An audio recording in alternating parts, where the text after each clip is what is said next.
کل اس عنوان پر کہ جس چیز کا تعلق کسی اللہ والے کے ساتھ ہو جائے اس سے برکت ملتی ہے، نفع حاصل ہوتا ہے۔ پہلے ہم نے اس مضمون پر تقریباً 9 آیات کریمہ سے استدلال کیا اور 6 حدیثوں سے استدلال کیا تھا۔ چھٹی حدیث جس میں حضرت امام ابن سیرین فرماتے ہیں کہ جب میں نے حضرت عبیدہ سے کہا کہ میرے پاس نبی کریم علیہ السلام کے چند منہ مبارک ہیں جو ہمیں حضرت انس سے ملے ہیں، یا کہتے ہیں کہ ہمیں حضرت انس کے اہل خانہ سے ملے ہیں، اس پر حضرت عبیدہ بڑی حسرت سے کہنے لگے کہ اگر میرے پاس سرکار کا ایک بال مبارک بھی ہوتا تو وہ میرے لیے پوری دنیا اور جو کچھ دنیا میں ہے اس سے کہیں بہتر تھا۔ یہ ہم نے کل بیان کیا تھا، اور یہ حدیث ہے بخاری شریف کی۔ اسی کی شرح میں حضرت امام بدر الدین عینی رحمۃ اللہ علیہ آپ فرماتے ہیں کیا تمہیں معلوم نہیں کہ حضرت خالد بن ولید رضی اللہ عنہ نے اپنی ٹوپی کے اندر نبی کریم علیہ السلام کا ایک بال مبارک رکھا ہوا تھا، جب بھی وہ کسی جنگ میں جاتے اس منہ مبارک کی برکت سے وہ اللہ کی جناب سے رحمت اور فتح اور نصرت پاتے۔ جنگ یمامہ ہو رہی تھی، گھوڑے پر بیٹھے ہیں، تلوار چلا رہے ہیں، کبھی یوں کبھی یوں، ادھر سے تلوار چل رہی ہے، جھٹکے سے سر ہوا نیچے، ٹوپی مبارک نیچے گر گئی۔ جو ہی ٹوپی مبارک نیچے گری، حضرت خالد بن ولید تو تلوار چلانی چھوڑ دی، او میری ٹوپی نیچے اترے، اور جب تک ٹوپی ملی نہیں، سر پر رکھی نہیں، جنگ شروع کی نہیں۔ جب اللہ نے فتح دے دی، ساتھی کہنے لگے آپ نے یہ آج کیا کیا؟ ٹوپی کی قیمت کیا ہوگی؟ معمولی سی ایک ٹوپی ہے، اس کی خاطر آپ نے اپنی جان کو داؤ پر لگا دیا۔ اور میں ہاں تمہاری نظر کپڑے کی اس ٹوپی پر ہے اور میری نظر مصطفیٰ کریم علیہ السلام کے بال مبارک پر تھی۔ مجھے یہ بات پسند نہیں تھی کہ وہ ٹوپی جس کے اندر اللہ کے محبوب علیہ السلام کے منہ مبارک ہیں وہ مشرکوں کے پلیت ہاتھوں کے اندر لگ جائیں۔ اب وہ نجدی فکر جو ہے، جیسا کہ میں بتاتا چلا آ رہا ہوں، ان کا نظریہ یہ ہے غار ہرا پر چڑھنے لگو، غار ثور پر چڑھنے لگو، نیچے بورڈ لکھا ہوا ہے خبردار یہاں سے برکت حاصل کرنا حرام ہے۔ ارے اللہ کے بندو، تم نے یہ نظریہ کہاں سے لیا ہے؟ صحابہ کرام سے پوچھو، ان کا تو یہ نظریہ نہیں تھا۔ دین ہمیں نبی کریم علیہ السلام نے دیا ہے، اور ہمیں تک سرکار نے ڈائریکٹ دین نہیں دیا بلکہ صحابہ کرام کے واسطہ سے دین دیا ہے۔ تو جو سرکار کا طریقہ مبارکہ تھا، جو صحابہ کرام کا طریقہ مبارکہ تھا، اس پر چلو، ادھر ادھر کی مت مارو، شیطان کو رستہ مت دو۔ ایک دیوبندی عالم گزرے ہیں علامہ شبیر احمد عثمانی، انہوں نے بخاری شریف کی ایک شرح ہے فضل الباری کے نام سے لکھی ہے۔ فضل الباری کے اندر انہوں نے لکھا ہے اسی حدیث کے تحت کہ اس سے ایک اور مسئلہ ثابت ہوتا ہے، اہم مسئلہ ثابت ہوتا ہے کہ تبرک بے آثار الصالحین جائز ہے، بدعت نہیں۔ اب آگے لکھتے ہیں، چنانچہ امام احمد بن حنبل کے پاس رسول اکرم صلی اللہ علیہ وسلم کا ایک منہ مبارک تھا، وہ انہوں نے اپنی آستین مبارک کے اندر سی رکھا تھا۔ اس نے حضرت سیدنا امام احمد بن حنبل رضی اللہ عنہ نے جب بھی کوڑا لگتا تھا نا، کوڑے پڑ رہے تھے نا بادشاہ کی طرف سے، کوڑا لگتا تھا تو آستین کو اٹھا لیتے تھے کہیں سرکار کے بال مبارک پر ضرب نہ آ پائے۔ دیکھیے ائمہ اہل سنت کتنا بڑا حیا کرتے تھے نبی کریم علیہ السلام کے ساتھ منسوب چیزوں کا، اور افسوس کہ آج کلمہ پڑھنے والے وہ نبی کریم علیہ السلام کی نسبت کا خیال ہی نہیں کرتے، اور کہتے نہیں بھئی یہاں سے برکت حاصل کرنا حرام ہے۔ فیس بک پر ایک دیوبندی مولوی صاحب گزرے ہیں عطاء اللہ شاہ بخاری، ان کا ایک خطبہ وہ پیش کیا جاتا ہے، عربی خطبہ وہ جو تقریر سے پہلے پڑھتے ہیں، بڑا شاندار، آواز بڑی شاندار ہے، لب و لہجہ بھی بڑا زبردست ہے، لگتا ہے کہ واقعی اپنے زمانے کے بڑے خطیب تھے عطاء اللہ شاہ صاحب۔ لیکن اس خطبے کے اندر بھی یہی ہے کہ جس نے کسی نبی یا ولی سے برکت حاصل کی، برکت حاصل کرنا چاہا تو اس پر بڑا خسران اور بڑا وبال پڑتا ہے۔ نہیں شاہ جی، نہیں، اللہ والوں سے برکت حاصل کرو، اللہ کے ولی سے برکت حاصل کرو تو ملتی ہے۔ یہ جائے کہ سید الانبیاء صلی اللہ علیہ وسلم کے جسم مقدس کے بال مبارک کے ساتھ جو ٹچ ہو جائے اس سے بھی اللہ تعالیٰ برکتیں عطا فرماتا ہے۔ اب ایک اور حدیث شریف بھی سن لیجیے، حضرت سیدنا امیر معاویہ رضی اللہ عنہ آپ مسلمانوں کے امام تھے، خلیفہ تھے۔ خلافت راشدہ کا دعویٰ تو ہم نہیں کرتے، خلافت راشدہ حضرت سیدنا امام حسن پر ختم ہو گئی تھی۔ اچھا، سیدنا امیر معاویہ کے بارے میں بھی نا لوگ افراط و تفریط کا شکار ہو گئے۔ اگر مقابلہ ہے ہمارا اور حضرت امیر معاویہ کا، ہم زمین پر ہیں، حضرت معاویہ آسمان پر ہیں۔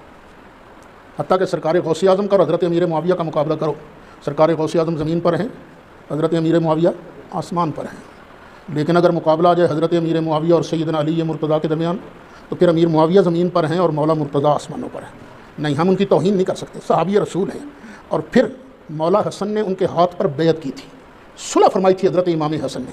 جس کے ساتھ مولا حسن صلح کریں ہم ان سے لڑ نہیں سکتے، اور جس کے ساتھ امام حسین لڑائی کریں ہم اس کے ساتھ صلح نہیں کر سکتے۔ حضرت امیر معاویہ ارشاد فرماتے ہیں کہ میں نبی کریم علیہ السلام کی خدمت میں رہا کرتا تھا۔ ایک مرتبہ آپ قضائے حاجت کے لیے باہر تشریف لے گئے۔ اس وقت یہ واش روموں کا سلسلہ تو نہیں ہوتا تھا، باہر ہی جانا پڑتا تھا۔ اچھا، ہم چھوٹے چھوٹے تھے، بھائی جان کو تو یاد ہوگا، یہ فلش وغیرہ کا کوئی سسٹم نہیں ہوتا تھا۔ یہ تو آپ لوگوں کے لیے اللہ نے موجیں لگا دی ہیں نا۔ گھروں کے کونے کے اندر ایک جگہ بنی ہوتی تھی، دیوار بنا کے نا پردہ کر کے، وہ جی لیٹرین ہے جی، اس میں زمین سے اوپر وہ پودا بنا ہوتا تھا، اس پر بیٹھ کر وہیں قضائے حاجت کیا کرتے تھے۔ پھر وہ جمع دار نہیں آتی تھی، وہ گند اٹھا کر لے جاتی تھی۔ اور جب ہمارے ہاں وہ فلش کا سلسلہ شروع ہوا نا، وہ نالی جو گلی کے اندر ہے اس کے قریب وہ ایک حوضی کھودی گئی، چھوٹا سا حوض کھودا گیا، اور اس میں وہ پائپ گیا تو اتنی خوشی ہوئی کہ چلو جان چھوٹی، وہ بلے بلے موج لگ گئی۔ یاد ہے تو نا؟ اچھا، تو رفع حاجت کے لیے سرکار باہر تشریف لے گئے۔ حضرت امیر معاویہ فرماتے ہیں کہ میں بھی سرکار کے پیچھے پیچھے مشکیزہ لے کر چلا گیا۔ ہاں، سرکار خوش ہو گئے، یہ پانی لے کر آیا ہے، وضو کے لیے پانی لے کر آیا ہے، استنجا کے لیے پانی لے کر آیا ہے، خوش ہو گئے سرکار۔ سرکار کے جسم اقدس پر 2 کپڑے تھے، نبی کریم علیہ الصلوۃ والسلام نے ایک کپڑا مجھے عطا کر دیا، خوش ہو گئے۔ اب یہ بھی سوچو، جس سے سرکار خوش ہو کر کوئی چیز عطا فرمائیں، ہم کون ہیں یار جو ان کے خلاف باتیں کریں۔ اچھا، سرکار نے وہ تہبند مبارک کا کپڑا مجھے عطا کر دیا۔ حضرت معاویہ فرماتے ہیں کہ میں نے وہ آج کے دن کے لیے نا، یعنی آخری ٹائم کے لیے، وہ کپڑا سرکار کے جسم سے ٹچ شدہ کپڑا میں نے سنبھال کر رکھا ہے۔ اچھا، ایک بات دوسری، ایک دن نبی کریم علیہ الصلوۃ والسلام نے حجامت بنوائی، بال مبارک بھی ترشوائے، ناخن مبارک بھی سرکار نے ترشوائے۔ حضرت معاویہ کہتے ہیں میں نے سرکار کے بال مبارک اور ناخن مبارک وہ بھی سنبھال کر رکھ لیے۔ تو اب وصیت فرما رہے ہیں، اے میرے بیٹو، جب میرا انتقال ہو جائے تو وہ جو سرکار کا کپڑا مبارک ہے نا، قمیص مبارک، کپڑا مبارک جو بھی تھا، اس کو میرے نیچے جسم کے ساتھ لگا دینا۔ جب کفن بنانے لگو نا تو اس کو میرے جسم کے ساتھ چپکا دینا، اور جو سرکار کے بال مبارک ہیں اور ناخن مبارک ہیں، ان کو یہاں میرے منہ پر، میری آنکھوں پر، جہاں میں سجدہ کرتا ہوں مواضع سجود، یہاں یہ گھٹنوں پر، یہ ہتھیلیوں پر یہ رکھ دینا۔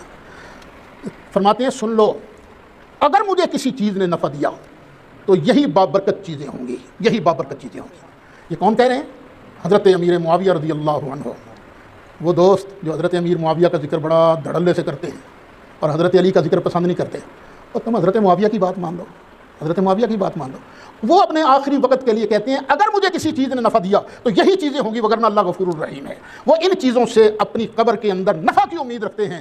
وہ ابھی نہیں تھے نا، وگرنہ کہہ دیتے اللہ کے بغیر تو نفع کوئی دے ہی نہیں سکتا۔ وہ کہتے ہیں اگر مجھے کسی نے نفع دیا تو وہ یہی چیزیں ہوں گی۔ الاستیعاب، امام گزرے ہیں ابن عبد البر، ان کی کتاب ہے، جلد 3 ہے، صفحہ 399 ہے۔ اب حدیث نمبر 8، نبی کریم علیہ الصلوۃ والسلام کی سب سے بڑی شہزادی حضرت سیدہ طیبہ طاہرہ حضرت زینب رضی اللہ عنہا، آپ کا انتقال ہوا۔ سرکار کو بڑی پیاری تھی یہ۔ اچھا، ان کی صاحبزادی بھی تھیں، ایک نام یاد ہے کسی کو ان کا؟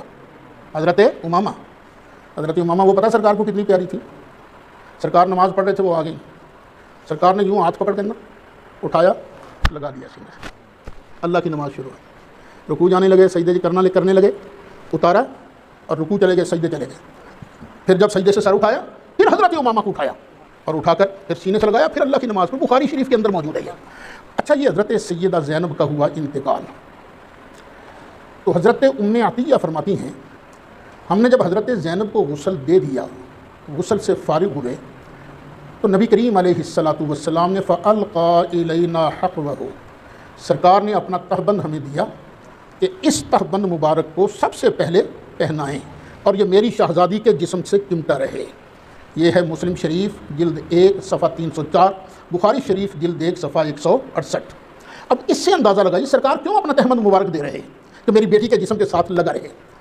میں اپنی طرف سے نہیں کہتا، امام نووی رحمۃ اللہ علیہ مسلم شریف کی شرح میں فرماتے ہیں والحکمۃ فی اشعارها بہ تبریکها ففیہ التبرک بآثار الصالحین ولباسہم۔